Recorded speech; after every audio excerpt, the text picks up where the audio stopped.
Assalamualaikum warahmatullahi wabarakatuh. Apa kabar Anda pemirsa PKTV? Berjumpa lagi bersama saya Rahmatalita di program PKTV Talk. Saya sapa dulu pemirsa yang ada di Kutai Timur, Kutai Kartanegara, Samarinda maupun Balikpapan. Saat ini kita akan membahas tema terkait barang kiriman dan aturan baru barang kiriman jemaah haji. Nah, seperti yang kita ketahui bahwa banyak di antara kita ya yang sering sekali berbelanja dari luar negeri, mau baik barang-barang, pakaian seperti itu, ataupun ada oleh-oleh juga dari keluarga maupun sahabat-sahabat dari luar negeri.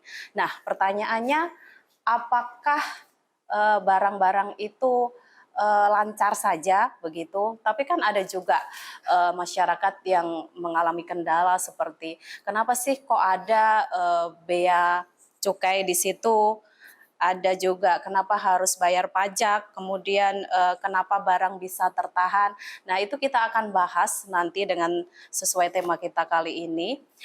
Dan juga ada aturan baru juga dari Menteri Keuangan nomor 4 tahun 2025, yaitu ketentuan khusus untuk barang kiriman jamaah haji. Seperti itu ya.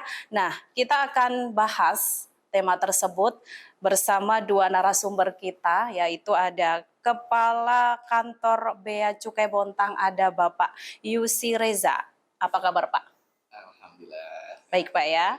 Baik, di samping Bapak Yusi ada Kepala Seksi Pelayanan Kepabeanan dan Cukai dan dukungan teknis ada Bapak Evi Kurniawan Taha. Apa kabar Pak? Baik Pak ya. Baik, terkait tema kita kali ini ya Bapak-Bapak ya. Seperti apa sih Pak aturan dari pengiriman itu sendiri? Pertama saya ke Pak Yusi ya Pak. Kalau masyarakat mendengar istilah barang kiriman, biasanya yang terbayang adalah paket dari luar negeri, seperti itu ya Pak ya. Sebenarnya konteks bea cukai sendiri, barang kiriman itu seperti apa Pak? Baik, makasih Mbak Rahma. Pertama-tama mungkin izin kenalan dulu boleh nggak Pak ya? Baik, saya Yusi Riza dari Bea Cukai Bontang. Kebetulan di Bontang baru sekitar 5 bulanan, baru Februari, baru juga. Jadi ini masih penyesuaian dengan suasana Kota Bontang yang luar biasa. Baik, terkait tema yang disampaikan oleh Mbak Rahma tadi terkait barang kiriman ya, terutama untuk haji ya. Memang lagi musim haji ya, pas banget ya. Betul. Baik, kalau barang kiriman sebenarnya kalau dari sisi kepabeanan itu sudah ada ketentuan langsung di di PMK yang tadi Mbak sampaikan. Sebelumnya ada PMK 96 ya, perubahannya PMK 4 tadi. Intinya adalah barang yang dikirim dari luar negeri yang melalui pos gitu. Nah, cuman pos ini orang kan mungkin mengartikan, wah berarti kantor pos gitu. Nah, ternyata pos itu ada dua, Mbak Rahma. Ada pos yang ditunjuk pemerintah, dalam ini PT Pos Indonesia. Nah, ada juga pengusaha atau perusahaan jasa titipan. Nah, itu tahu PJT, itu juga dianggap sebagai pos juga. Jadi sepanjang dari luar negeri ya, masuk ke Indonesia yang dibawa oleh pos atau PJT tadi, itu berarti dianggap sebagai barang kiriman. Jadi konsep impor kan gitu ya, dimasukkan dari pabean ke luar negeri ke daerah pabean. Seperti itu. Itu mungkin Mbak Rama. Oke, baik. Kalau dari bea cukai sendiri, apa perannya Pak? Baik, kalau peran bea cukai udah pasti ya, kita sebenarnya kalau dari sisi yang lebih luas dulu, kita ada 4 fungsi Mbak Rahma. Yang utama itu kita revenue collector pasti ya, sebagai institusi di bawah Kementerian Keuangan, kita bertugas untuk memungut penerimaan negara atau mengumpulkan penerimaan negara dari sisi perpajakan, dalam hal ini bea masuk, cukai kalau ada cukainya, dan kalau BKC-nya, barang kena cukai, dan juga pajak dalam rangka impor. Nah itu walaupun nanti ke teman-teman pajak, tapi yang mungut teman-teman bea cukai seperti itu. Nah itu yang pertama, karena pajak pasti perlu ya buat pembangunan negara kita, di mana dalam membangun bangsa dan negara itu sudah pasti butuh kas negara, butuh pajak dimanapun itu, di negara manapun pasti ada ya seperti itu. Nah, kita bersama-sama dengan teman-teman pajak dan bea cukai mengumpulkan data tersebut. Yang kedua, fungsi kita juga sebagai industrial assistance dan trade facilitator. Dalam hal ini kita membantu mengasistensi industrialisasi di Indonesia ya dengan berbagai macam fasilitas yang kita berikan dan juga memfasilitasi perdagangan dari teman-teman pengusaha baik pengusaha dalam negeri maupun PNA atau penanaman modal asing ya seperti itu. Nah, intinya kita fasilitasi, kita mudahkan kemudahan-kemudahan yang memang kita bisa berikan insentif dan fasilitas macam-macam ya, banyak ya. Nanti mungkin kalau perlu pembahasan lebih detail tuh bisa ya di lain sesi mungkin ya, biar nambah. Terus berikutnya juga kita, nah ini nggak kalah pentingnya juga Mbak Rahma, kita ada fungsi namanya community protector, yaitu melindungi negara kita, masyarakat kita dari barang-barang ilegal. Ya, seperti banyak Mbak Rahma ketahui dan dilihat di media juga banyak ya, kita berhasil menangkap penyelundupan barang-barang terlarang, contoh narkotika dan sebagainya. Juga kita melakukan penangkapan barang-barang BKC atau barang kena cukai ilegal, kayak rokok ilegal, minuman ilegal, segala macam, itu juga kita tugas. Intinya kita melindungi masyarakat dari barang-barang yang dibatasi dan dilarang tersebut.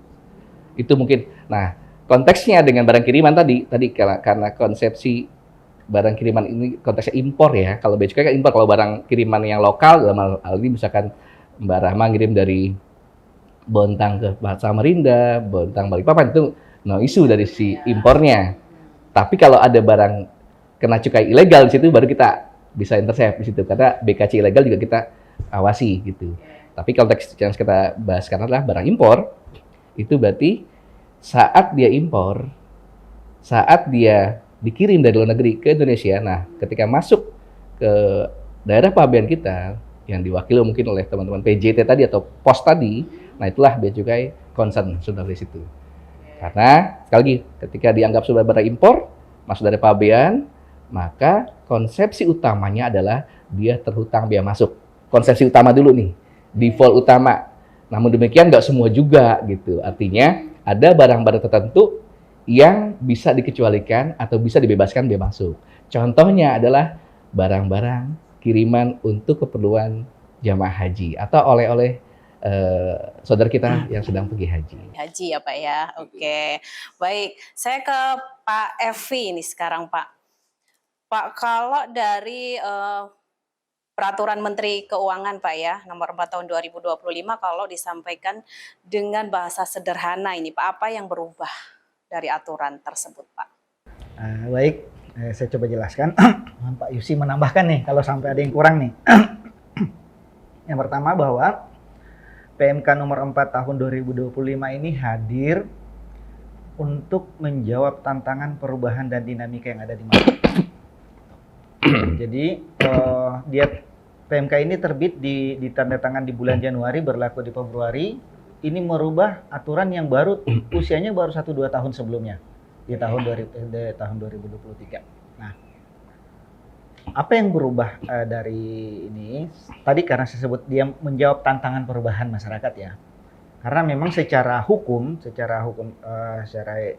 keilmuan hukum bahwa ada hukum itu kadang terlambat, dinamika masyarakat lebih cepat. Sudah itu konsepsi hukum, itu keniscayaan.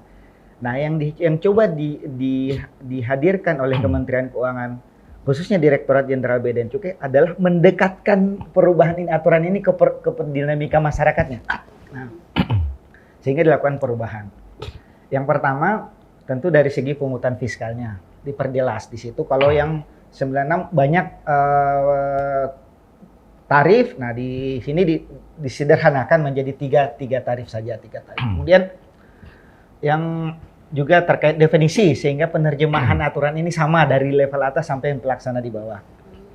Nah, konsepsi yang berubah salah satu yang paling dasar adalah perubahan dari self assessment menjadi official assessment. Aturan yang lama sebelum PMK 96 yang 2023 mengatakan official assessment. Jadi setiap barang kiriman yang tadi dijelaskan oleh Pak Yusi, itu nilai pungutan, nilai harganya dan pungutannya ditetapkan oleh pejabat dari Bea dan Cukai.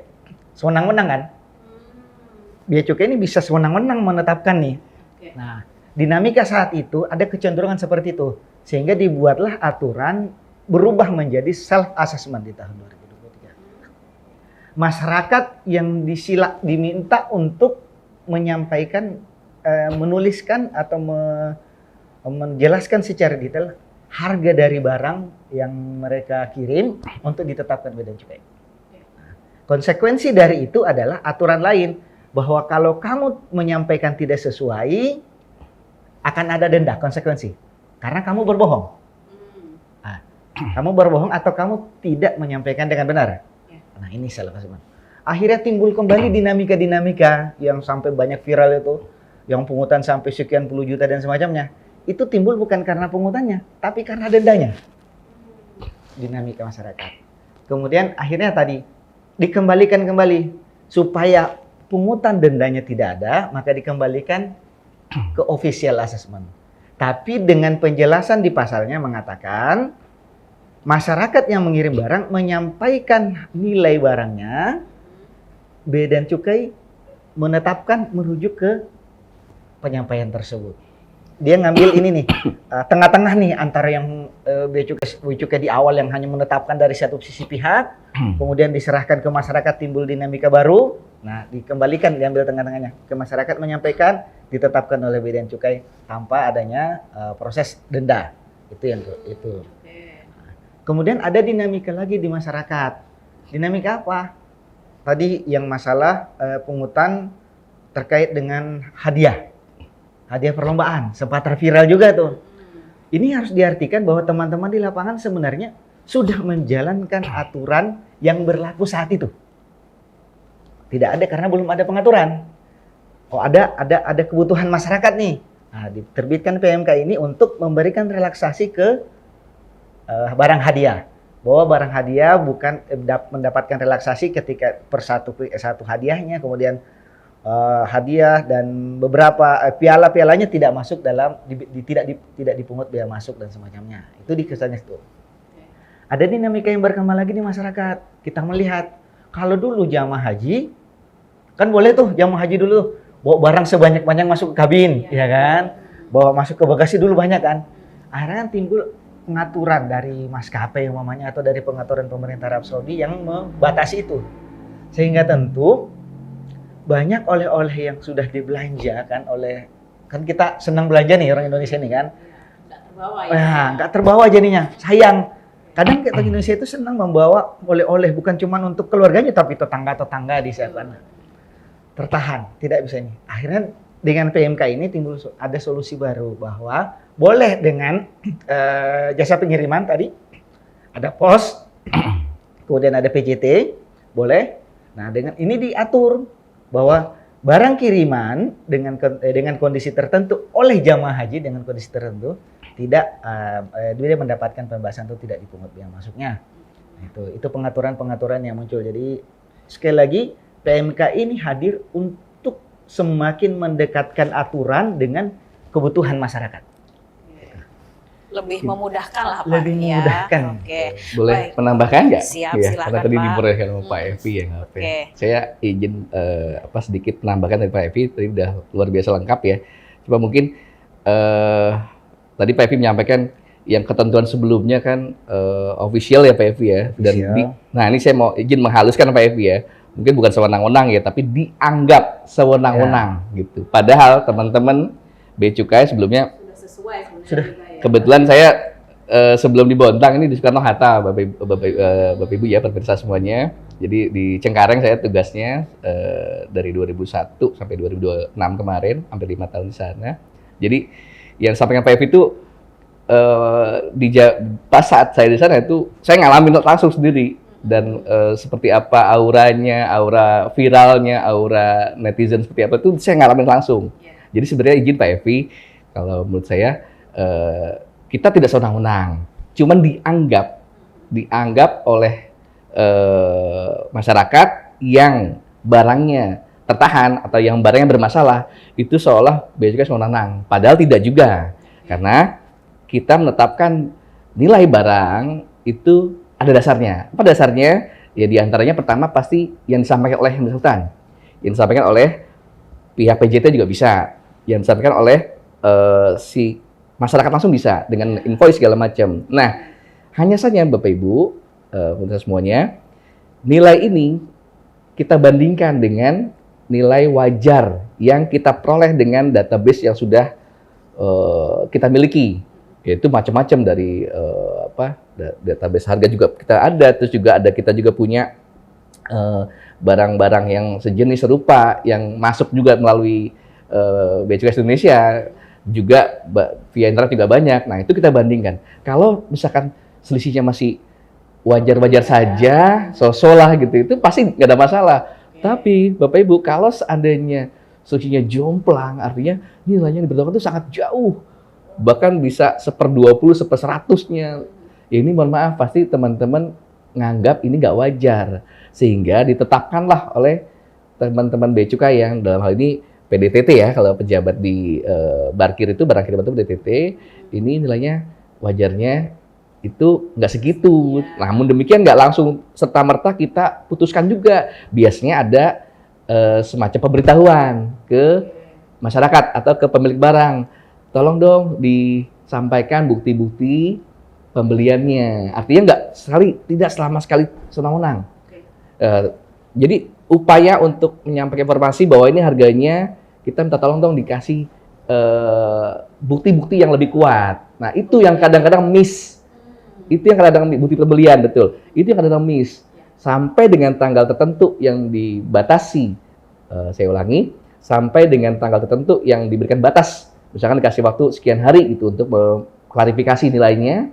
Nah, itu masyarakat nggak memberikan feedback.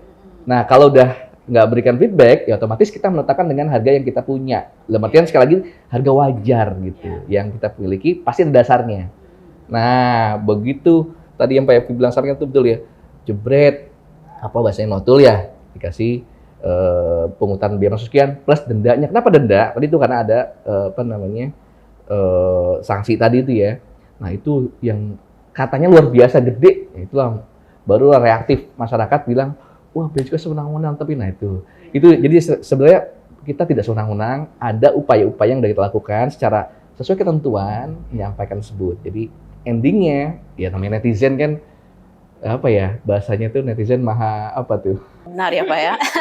Jadi ya, tapi ya udah seperti ya ya kita sangat memaklumi ya Bapak Ibu semua, karena pada prinsipnya ya hampir semua, saya nggak bilang semua, hampir semua orang siapa sih mau dikenain pungutan gitu kan. Tapi karena sekali lagi kita bernegara kita ada ketentuannya, setiap barang impor defaultnya terutang bea masuk, ya mau nggak mau kita juga menegakkan aturan itu barang-barang gitu. Nah, tapi yang nggak terima akhirnya viral bla bla bla bla, digoreng macam-macam, ya jadilah tadi yang dianggap Pak Evi tadi seolah-olah sewenang-wenang, padahal tidak seperti itu. Nah, dengan demikian tadi PMK ini hadir untuk mengurangi, meminimalisir, menjawab seluruh atau hampir semua lah yang terjadi di masyarakat, sehingga bisa lebih mudah, lebih gampang kita melakukan pendekatan tadi yang Pak Evi bilang. Jadi masyarakat, oh ini udah ada loh ini trennya, oh ini udah ada. Jadi case-case viral-viral itu lah yang diantaranya menghasilkan penegasan-penegasan yang membuat semua akhirnya lebih clear. Seperti itu. Di PMK nomor 4 ini Pak ya. Oke, baik.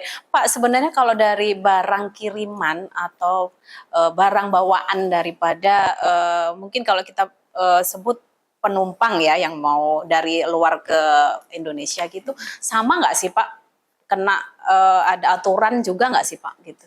Baik, nah kalau tadi ada dua berarti ya, barang penumpang sama barang kiriman. Kalau barang penumpang, mungkin tadi saya lupa nyampaikan di awal bahwa barang tadi Pak Evi udah notice juga, barang yang dibawa langsung, misalkan nih Mbak Rahma pergi ke luar negeri jalan-jalan lah, bukan haji misalkan ya, bukan haji misalkan ke Singapura atau kemana, terus bawa oleh-oleh gitu segala macam, yang dibawa langsung oleh Mbak Rahma di hand carry maupun di bagasi, di mana dibawa barang-barang langsung, itu barang penumpang namanya, seperti itu. Namun demikian kalau barang penumpang secara umum, ini sebenarnya bisa juga nih ada pengiriman tadi yang tadi Pak Evi sampaikan ya, bahwa nggak cuma haji ya. Misalkan kita bagasi kita over, gitu ya.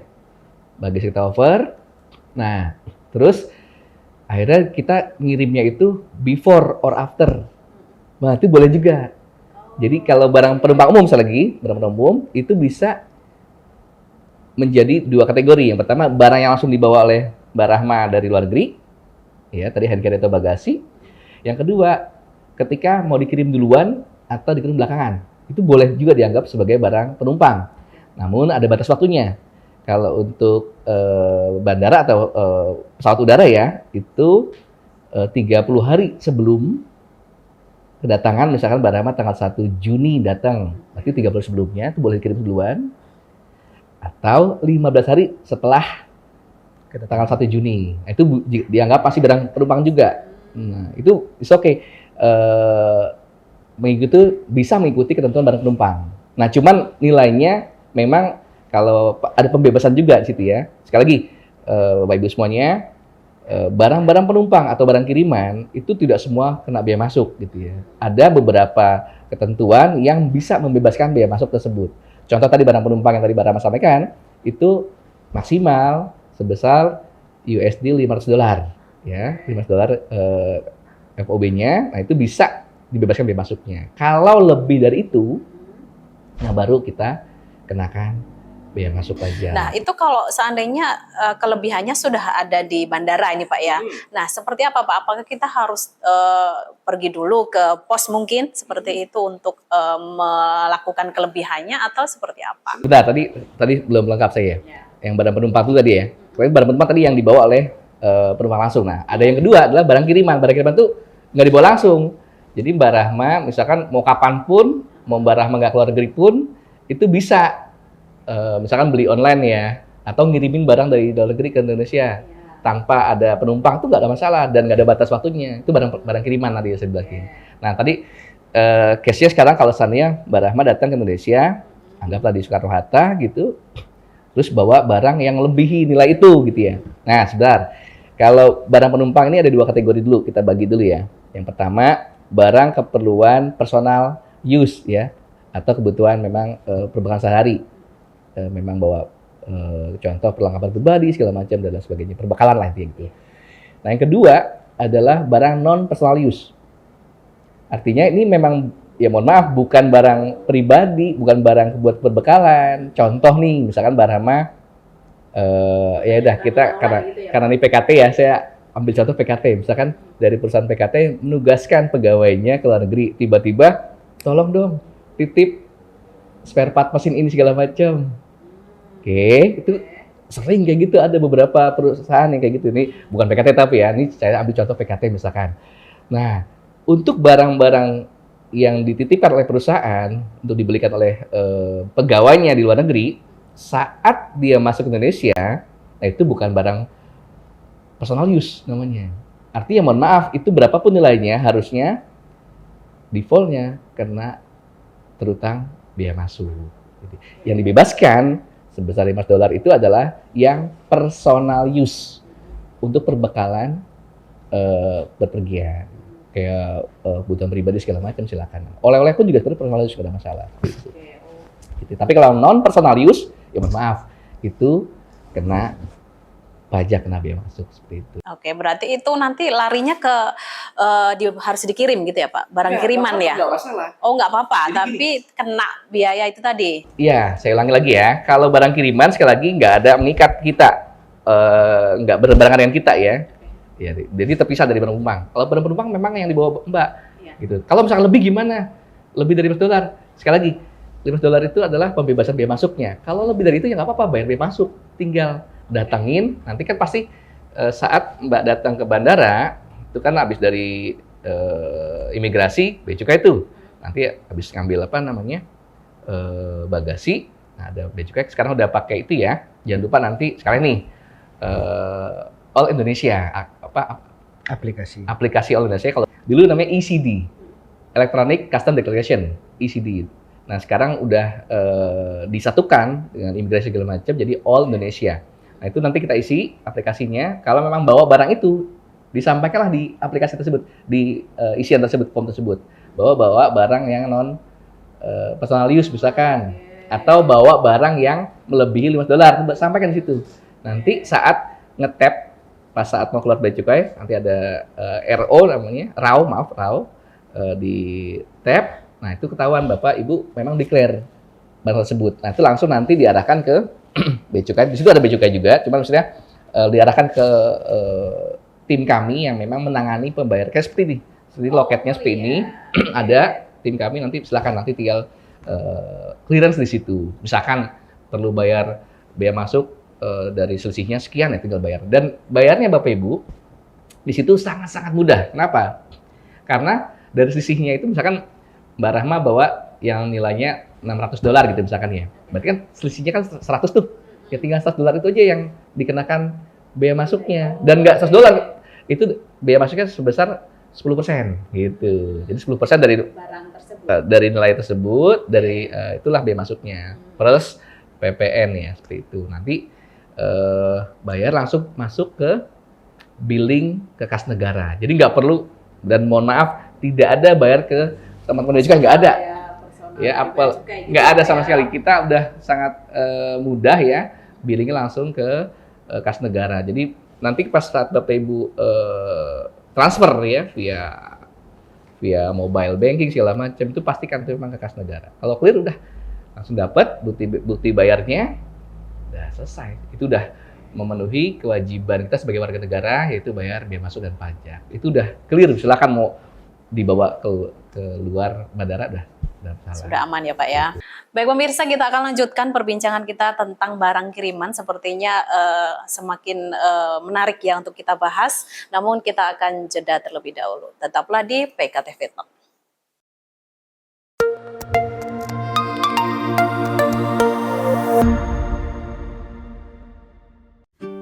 Dulu aku nggak tahu gimana sih cara lacak barang dari luar negeri.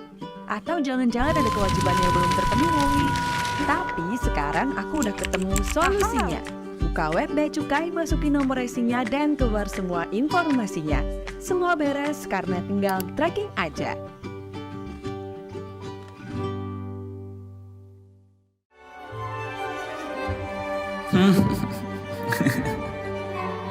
Kena juga umpan satu ini. Jatuh cinta memang berbunga-bunga.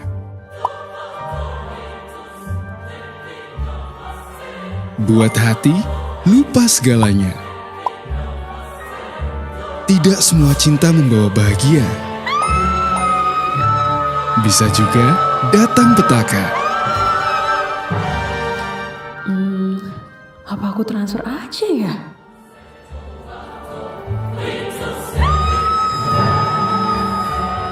Jangan mudah percaya. Kenali modusnya. Hubungi Bravo Bea Cukai 1500 225.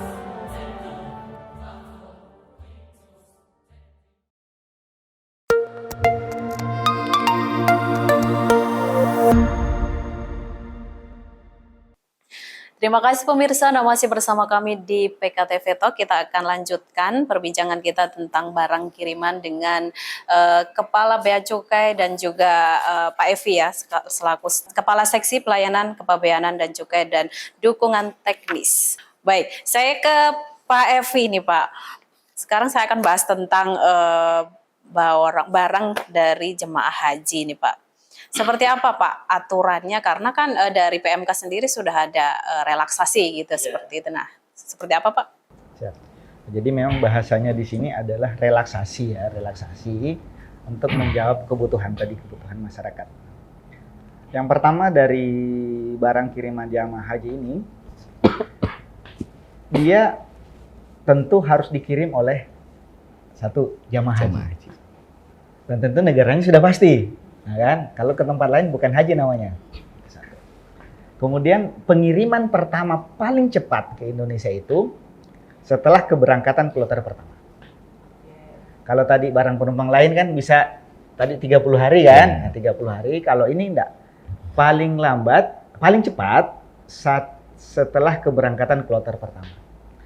Paling lambat dikirim dari Arab, dari Arab Saudi ke Indonesia 30 hari setelah datangan kloter terakhir. Jadi ada batas waktunya 30 hari setelah kedatangan pengirimannya ya.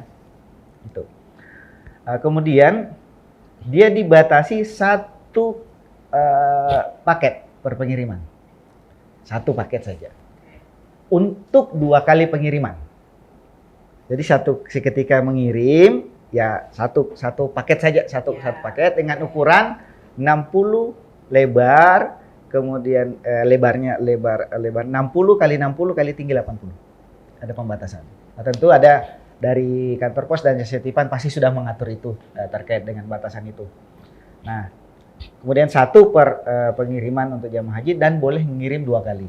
Oke, berarti hari berikutnya boleh lagi ya Pak ya. Oke. Kemudian barang ini bukan barang larangan dan pembatasan. Contoh yang kadang mungkin yang sering di jamaah haji itu ada yang kadang membawa kosmetik tuh, kadang kan beli banyak kosmetik tuh sebanyak-banyaknya. Nah ini kosmetik ini ada aturan khususnya sehingga tidak bisa dalam artian jamaah haji sana beli itu yang dikirim satu lipstick satu paket itu. Nah itu. Yang lain lagi contoh adalah yang ini untuk melahirkan itu apa yang kayak obat-obatan kayak gitu kan. Nah, itu kadang dikirim juga tuh satu paket semua tuh. Nah ini termasuk barang yang dibatasi. Sehingga ada aturan-aturan khusus yang tetap harus dipenuhi, berbeda dengan pembebasannya yang sudah diberi relaksasinya oleh Bea dan Cukai. Nah, seperti itu. Apalagi ya, yang aturannya masa pengiriman sudah tadi, seperti itu kurang lebih saya. Oke, kalau dari nilai dari barang? Nilai barangnya 1.000 sampai dengan 1.500 US dollar per pengiriman. Sampai dengan 1.500 dolar. Sampai dengan itu bebas bea masuk. Bebas bea masuk. Jadi per pengiriman. Jadi tadi kalau 2 kali ya maksimal masing-masing 1.500. Oke, berarti 2 kali pengiriman bisa 3.000 gitu ya Pak ya. Cuman beda hari gitu kan ya. Ya, kurang lebih seperti itu. Kurang lebih seperti itu. Kemudian ada lagi Pak? Yang masalah PPN. ya, jadi sama tadi itu relaksasi dari segi fiskalnya, tidak dipungut bea masuknya, PPN-nya juga tidak dipungut, PPh-nya dibebaskan bahasanya. Jadi kalimatnya bea masuk bebas, PPN tidak dipungut, PPh dikecualikan. Ya, PPh-nya dikecualikan. Ya, tapi prinsipnya kalau masyarakat kan nggak perlu detail itu ya. Intinya bea masuk, pajaknya semua nggak bayar deh gitu. Bebas semua deh gitu aja. Dengan jemaah haji dengan batasan nilai tadi. Untuk barang kiriman. Oke, berarti untuk jamaah haji nggak usah khawatir Pak ya, kalau banyak barang bisa dikirim dan itu cukup banyak juga ya kalau 1.500 US dollar Pak ya. Oke, bisa bawa uang saku banyak-banyak berarti Pak. Oke, saya ke Pak Yusi lagi nih Pak. Pak tadi kan kalau dari PMK sendiri kan ada sebutan CN seperti itu ya Pak ya. Itu mungkin bisa dikasih tahu ke masyarakat apa sih Pak itu? CN itu consignment notes ya. Itu dokumen, sekarang ada dokumen pabean ya dengan PMK yang dari 96 itu udah mulai ya, PMK 96 itu udah mengatur bahwa CN itu dokumen pabean yang memang digunakan untuk barang kiriman. Jadi memang kalau dokumen pabean itu kan ada banyak jenisnya ya Bapak Ibu ya. Mungkin kalau Bapak Ibu apalagi yang di PKT ataupun yang teman-teman udah sering ekspor impor, dokumen pabean tuh ada yang paling umum nih, paling banyak di Indonesia tuh BC20 atau PIB. Ada juga yang ekspor BC30, PEB, pemberitahuan ekspor barang. Nah, itu jenis dokumen pabean. Nah, yang untuk barang kiriman itu menggunakan CN seperti itu. Nanti yang bikin siapa? Yang bikin ya si pos tadi. Pos baik yang ditunjuk dalam hal ini PT Pos Indonesia oleh penyelenggara ya, atau PJT, pengusaha jasa titipan atau perusahaan jasa titipan itu. Dan itu apa saja Pak yang masuk di CN itu? Baik, yang bisa menggunakan CN tadi tuh sepanjang dia memang barang kiriman tadi ya. Yang, nah kalau dari nilainya ya, kalau untuk jamaah haji kan jelas ya, yang tadi sampainya $1.000 ya. Tadi kalau masyarakat umum itu dia kalau di bawah $3 atau $3 maksimal itu pakai CN juga dengan bebas biaya masuk dan pajak juga. Kalau PPN tetap kena ya. Terus sampai dengan $1.500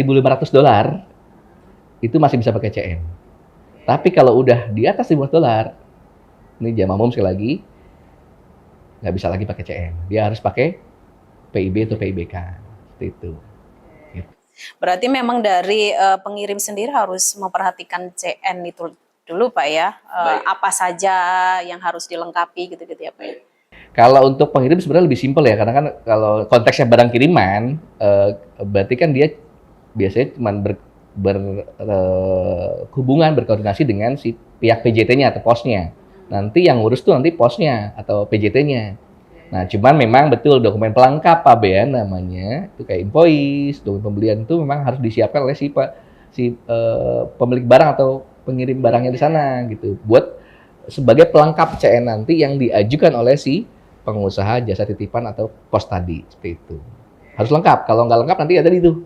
Nilainya nanti kita dispute. Kalau seandainya ada nilai-nilai yang dispute ya, kalau nilainya masih wajar, terus oke lah, kita pasti nggak ada masalah. Dan jumlah yang dispute itu sangat sedikit Mbak Rahma.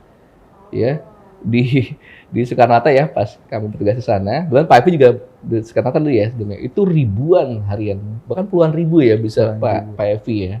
Nah, yang bermasalah paling 1, 2, 10 itu sangat-sangat kecil. Cuman itu karena ada nggak lengkap dokumennya, dikonfirmasi nggak balas, ya, sehingga jadi permasalahan berikutnya gitu. Oke, saya ke Pak Evi nih Pak. Pak, kalau kesalahan yang paling sering terjadi di lapangan itu biasanya seperti apa Pak? Ini kalau kita mungkin bahasanya bukan mungkin kesalahan ya, apa namanya, hal-hal yang kurang mungkin dalam penyampaian ya di masyarakat itu ya kan, yang bisa menyebabkan barang tertahan gitu kan, atau barang tertahan. Kadang kita menyepelekan data. Kita kadang ya kenanya nulis itu kan, kalau CN itu kalau kita mengirim barang kan disodorkan biasanya tuh lembaran. Itu lembaran biasanya sudah lembaran CN tuh. Kita mengisi detail. Tidak mengisi detail barang. Contoh kadang barang yang dikirim itu barang apa? Gift. Kita tidak, Bea Cukai itu tidak bisa mendefinisikan ini gift. Gift itu apa isinya ya Pak ya? Gift kan macam-macam ya Pak. Nah, gift, hadiah atau apa yang membuat orang menerka apa, proses apa yang ada di dalam barang ini. Ini bisa memperlambat. Karena gini, dalam proses pemeriksaan Bea dan Cukai itu sudah menggunakan namanya X-ray. Jadi kita mayoritas barang itu kita sudah bisa tangkap image-nya di dalam gambar yang ditampilkan.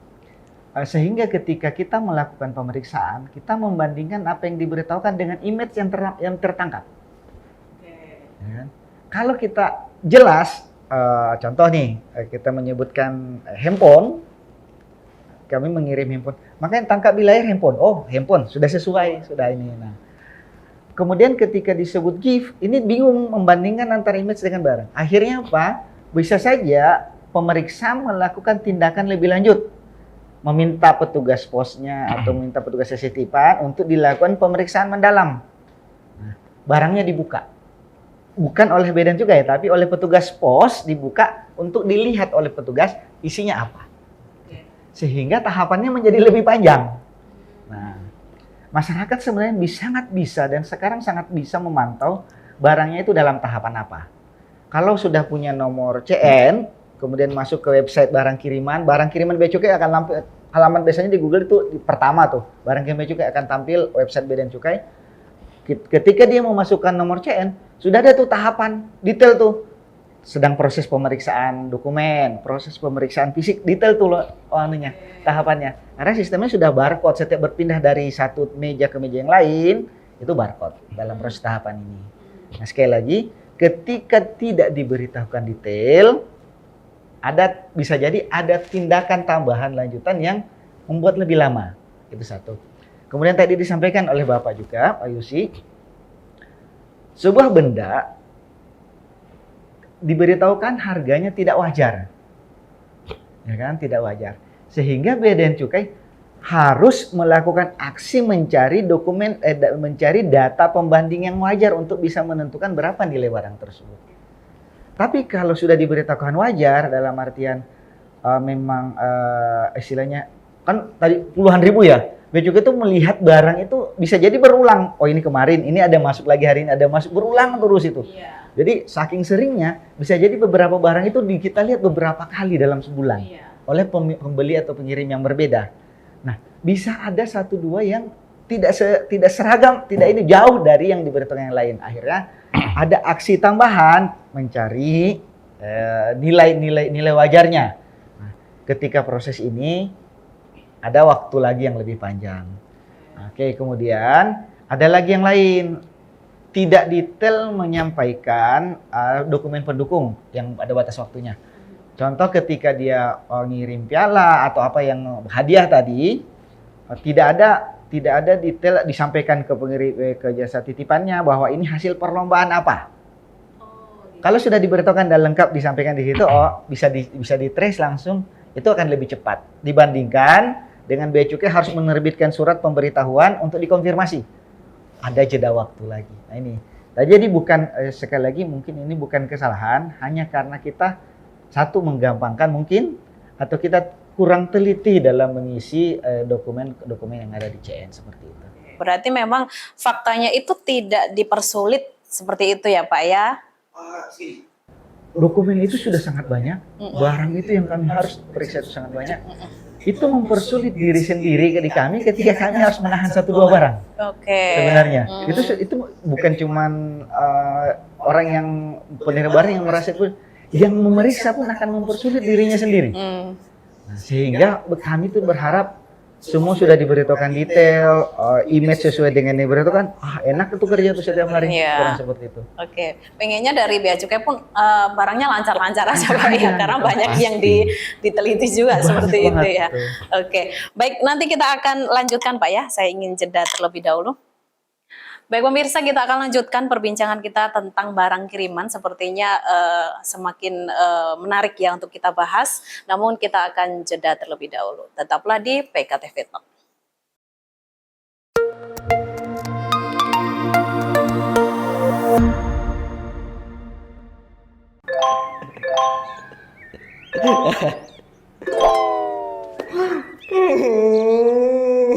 Cintaku ditolak.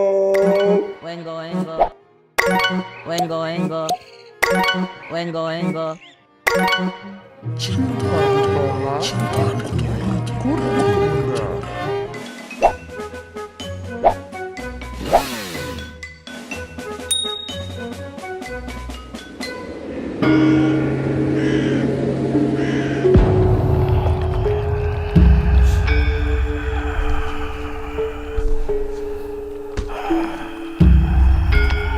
Nyuwun sewu, Mbah.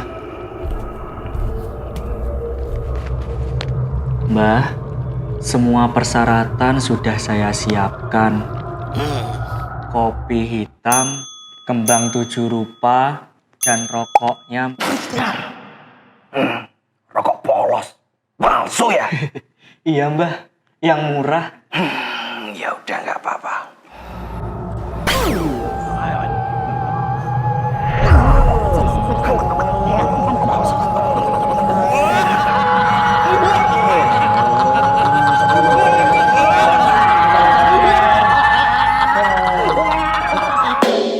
Manjur sih, manjur. Tapi nggak gini juga kali.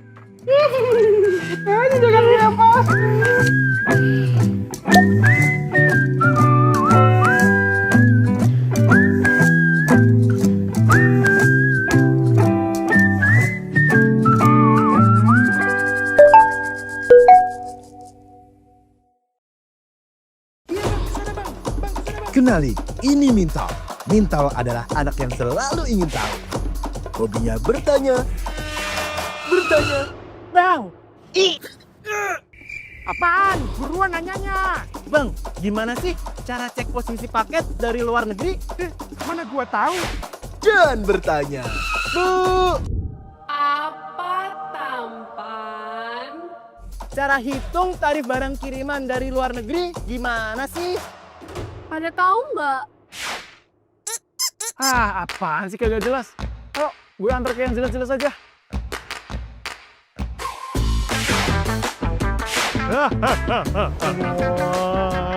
Kamu mau tanya seputar kepabeanan dan cukai? Tenang, tenang. Untuk kalian yang ingin bertanya seputar kepabeanan dan cukai, dapat menghubungi call center Bravo Bea Cukai 1-500-225. Halo Bravo Bea Cukai, mau tanya. Atau kamu lebih suka nulis, bisa juga email ke info@customs.go.id. Aduh, email aja nih. Eits, gak cuma itu aja. Kalian juga bisa loh klik www.beacukai.go.id, lalu klik web chat di laman resmi tersebut. Gimana? Gampang kan? Daripada bingung nanya siapa, mending nanya Bravo Bea Cukai aja. Bravo, tolongin.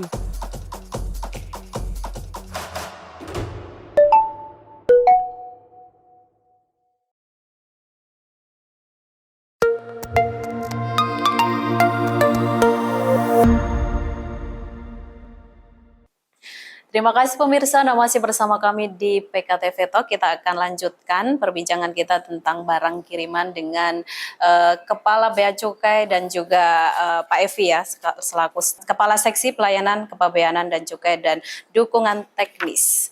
Baik, saya ke Pak Yusi ini Pak. Pak, kan banyak juga simpang siur nih antara fakta nggak sih kalau barang keperluan atau oleh-oleh dari jamaah haji itu benar-benar dimudahkan gitu Pak? Seperti apa? Baik, makasih Mbak Rama. Ini penting nih, Bapak Ibu, jamaah haji seluruh Indonesia ya. Ini saya berani pastikan bahwa ya seluruh barang-barang bawaan jamaah haji itu sangat dimudahkan tuh sampai 3 kali. Sangat dimudahkan ya. Bahkan dibebaskan bea masuknya tuh. Jadi kalau istilahnya di kami itu profiling jamaah haji itu udah pasti udah very low risk, bahkan dilepas. Ya. Artinya sangat tidak pernah selama saya di Cengkareng ya, selama saya tugas di Suta tuh nggak pernah ada permasalahan dari sisi barang-barang jamaah haji ya. Sekali lagi, barang jamaah haji itu ada 2, Bapak Ibu ya. Yang pertama barang penumpang. Ini barang, tadi kalau yang Pak Evi tadi barang kiriman ya, jelaskan 1.500 maksimal. Nah, kalau untuk barang penumpang Bapak Ibu, artinya yang dibawa langsung oleh jamaah haji berbarengan dengan pesawatnya, bagasi, cabin segala macam, hand carry, itu untuk jamaah haji reguler ya, ONH reguler itu dibebaskan semuanya biaya masuknya. Jadi nggak ada pembatasan nilai. Tadi kan kalau penumpang umum yang non haji kan dibebaskan maksimal $500 kan. Tapi kalau untuk jamaah haji reguler itu dibebaskan semuanya. Jadi kalau barang haji nanti bawa apapun ya, sepanjang itu memang keperluan haji, perbekalan haji, oleh-oleh itu bisa dibebaskan biaya masuk semuanya. Kalau jamaah haji reguler. Tapi kalau jamaah haji plus atau khusus ya, kan ada tuh ya, khusus ya. Nah itu memang dibatasi maksimal $2.500 per penumpang, untuk barang penumpangnya ya. Tapi kalau tadi yang jamaah haji umum itu bebas berapapun. Kenapa yang jamaah khusus atau yang ONH plus ini kenakan ya, karena kan ya kita bersama ya, mereka kan biasanya belanjanya itu ya melebihi atau biasanya HVG itu high value goods ya. Atau mungkin juga biasa juga mereka mampir ke negara lain gitu kan, karena ada paket-paket travel yang mampir itu segala macam. Itu juga kita batasi untuk yang haji khusus ya, maksimal yang biasanya kalau umum tadi 500, tadi kalau untuk jamaah haji khusus itu $2.500 per penumpang. Itu untuk yang jamaah haji barang penumpang. Sekali lagi, karena di Indonesia kebanyakan adalah jamaah haji umum reguler, maka saya bilang bahwa defaultnya semua barang penumpang jamaah haji itu dibebaskan bea masuk dan pajaknya. Jadi udah nggak usah pikir macam-macam. Bahkan Bapak Ibu coba deh tanya teman-teman yang udah pernah haji, ada nggak diperiksa bea cukai itu? Nggak ada, semua biasanya langsung keluar langsung. Ya kalau X-ray wajar lah ya, semua X-ray kan pasti biasanya di negara manapun ada X-ray ya. Tapi itu berlaku nggak untuk jamaah umroh? Nah sebentar, kalau umroh saya jawab abis ini ya. Saya cuma menerusin dulu yang haji dulu.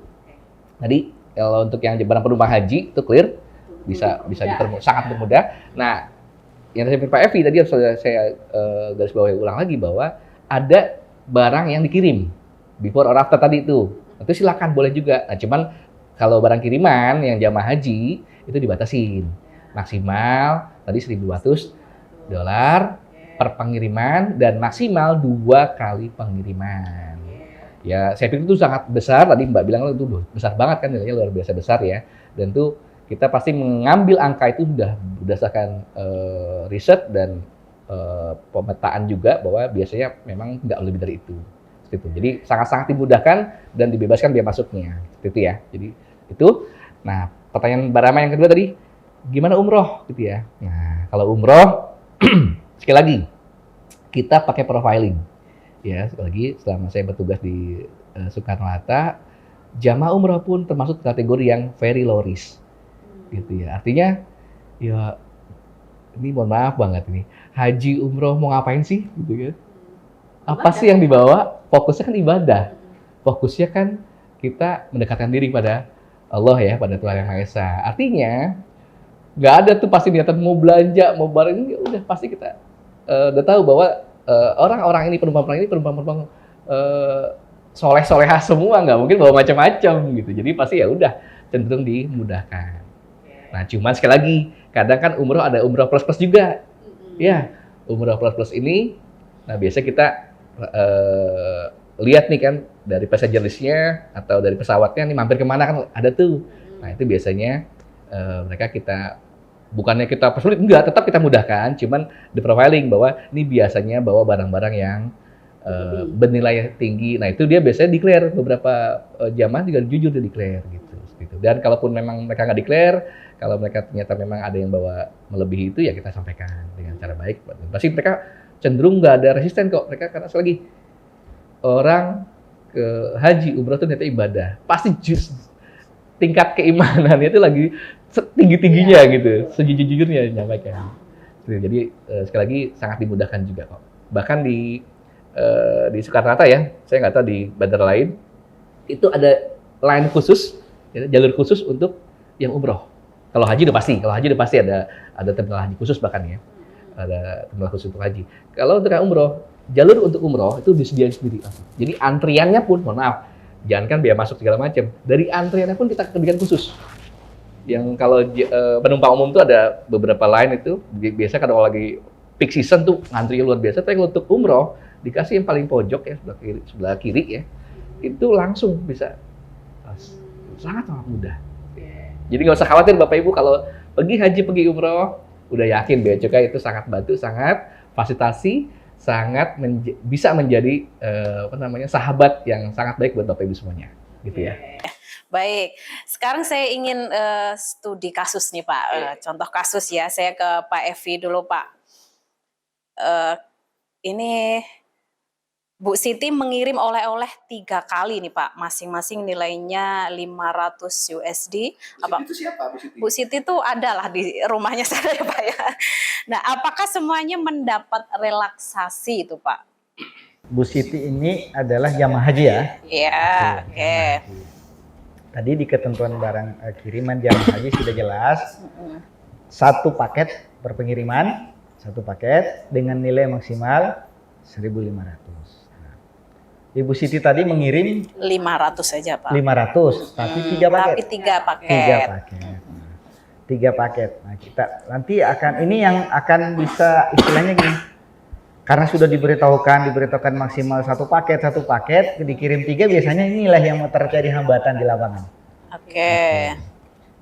Teman-teman pasti akan memberlakukan barang ketiga sebagai barang kiriman biasa, bukan bagian dari relaksasi. Walaupun nilainya tidak sampai ke 1.500. Kalau kan tadi 1.500 kali 2 kan 3.000 ya. Ya. Ini kalau 3 paket 500 kan cuma sebenarnya 1.500. Hanya aturan itu dan ya kan, jadi aturan itu mengatakan maksimal 1. Nah, akhirnya barang ketika diberlakukan sebagai barang kiriman, bukan bagian dari relaksasi jamaah haji. Nah, ini yang jangan sampai terjadi dan malah menghambat. Jangan sampai di barang kita kan kadang bisa jadi di lapangan tidak bisa milah nih. Dalam artian ketika 1, 2, 3 daripada dibongkar semua dipilih satu tuh kan umpamanya kan. Ketika satu disitulah oleh-oleh yang tertahan. Akhirnya apa? Padahal oleh-oleh yang di satu kotak itu adalah untuk keluarga inti. Yang dua bisa jadi adalah untuk tetangga gitu. Yang terhambat yang satu. Nah akhirnya apa? Bermasalah. Gitu. Sekali lagi satu paket ini per pengiriman. Oke, tidak boleh dibagi-bagi ya Pak ya, kecuali beda hari gitu Pak ya. Terus itu harus dua juga. Per pengiriman gini, per pengiriman bisa jadi dia ngirim pagi, dia ke kantor pos dia kirim pagi di sana kan, semuanya kan. Kemudian dikirim lagi ya paket yang lain di hari itu tidak ada masalah kan, beda pengiriman. Oke. Silakan, beda pengiriman. Yang penting tadi dikirim pertama paling cepat tiba saat kloter pertama berangkat, paling lama 30 hari. Boleh. Nah, paket ketiga yang jadi akan menjadi atensi. Oke. Saya nambahin nggak Bu Siti? Bu Siti, Bu Siti biar Bu Siti nanti nggak, ini baru antisipasi ya. Saya yakin itu nggak kejadian karena biasanya teman-teman jamaah haji umroh tuh udah ngerti ya. Belan pengalaman juga pribadi di sana dulu waktu pas di Tanah Haram itu, kita tuh di hotel tuh Bapak Ibu ada semacam agen pengiriman ya, agen-agen itu. Dan itu pasti tuh kita nggak mungkin, atau sangat jarang, saya nggak pernah lihat bikin 2 paket, 3 paket gitu.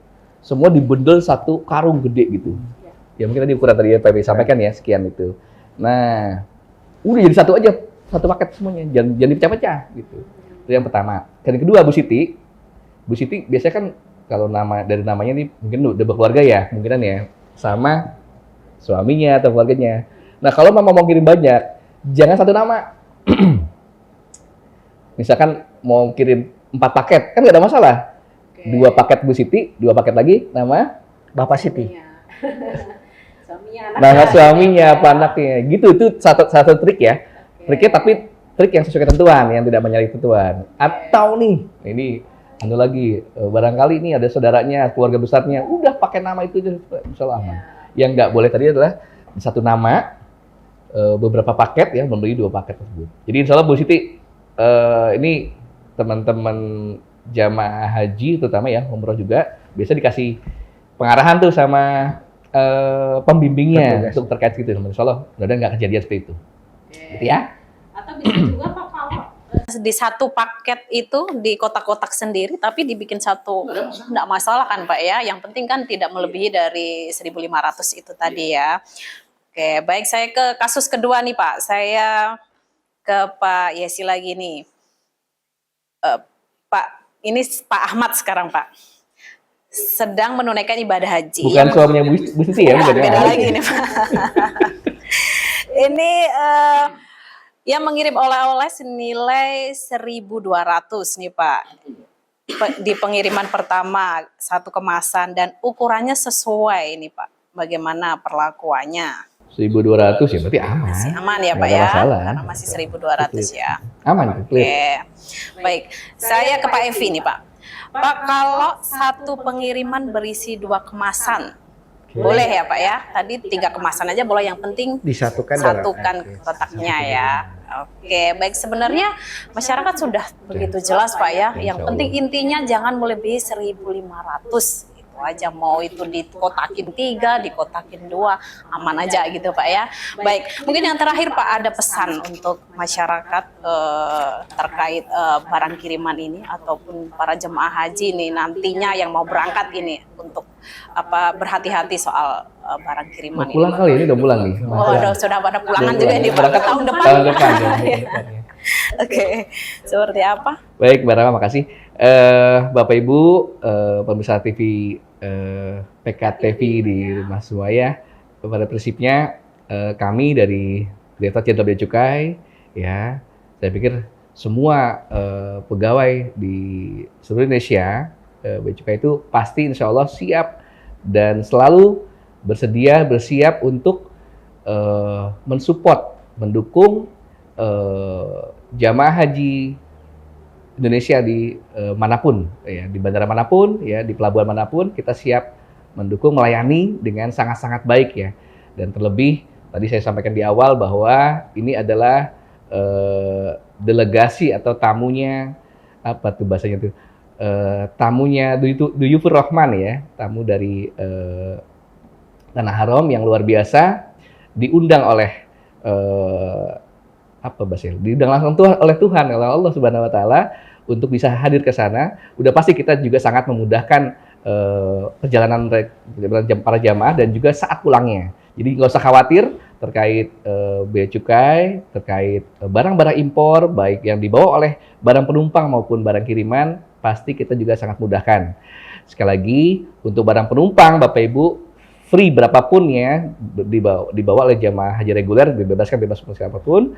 Tapi untuk jamaah yang haji khusus, ya mohon maaf ada batasan, itu sebesar $2.500 per penumpang. Nah, untuk barang kiriman, Bapak Ibu, kalau memang ada yang dan kemungkinan besar biasanya memang gitu Mbak Rama, kalau teman-teman haji atau umroh itu bawa 1 koper, 2 koper dari Indonesia sampai di sana mau pulang pasti beranak ya. Nah, itu wajar ya.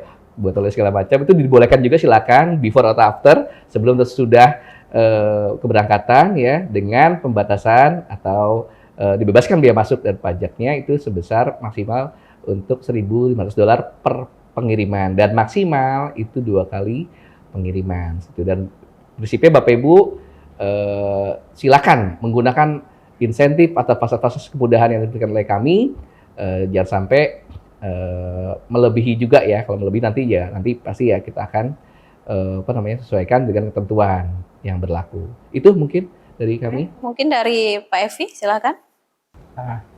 Pemirsa PK TV, kita bicara konteks dalam jamaah haji ya.